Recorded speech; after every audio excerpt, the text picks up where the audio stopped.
సరిగ్గా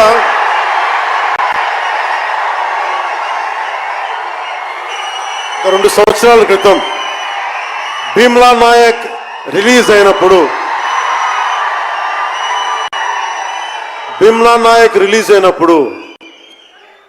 అందరి సినిమాలు 100లో ఉంటే పవన్ కళ్యాణ్ సినిమాలు 10 రూపాయలు 15 రూపాయలతో చేశారు.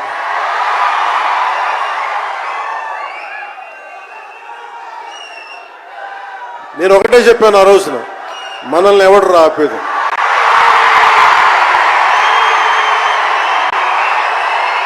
This is not about money.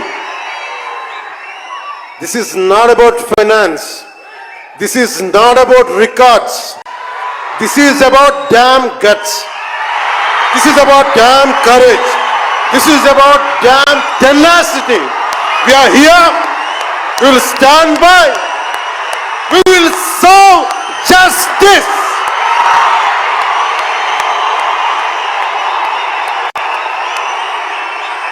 Pawan Kalyan ఎప్పుడు రికార్డుల కోసం ప్రయత్నం చేయాల. Reluctant actor. మా బ్రహ్మానందం గారు చెప్పినట్టుగా నేనేం కోరుకోలే, నేను ఒక యాక్టర్ అవ్వాలని కోరుకోలే, సగటు మనిషిగా బతుకుదామన్న ఒక ఆలోచన తప్ప నాలో ఏం లేదు.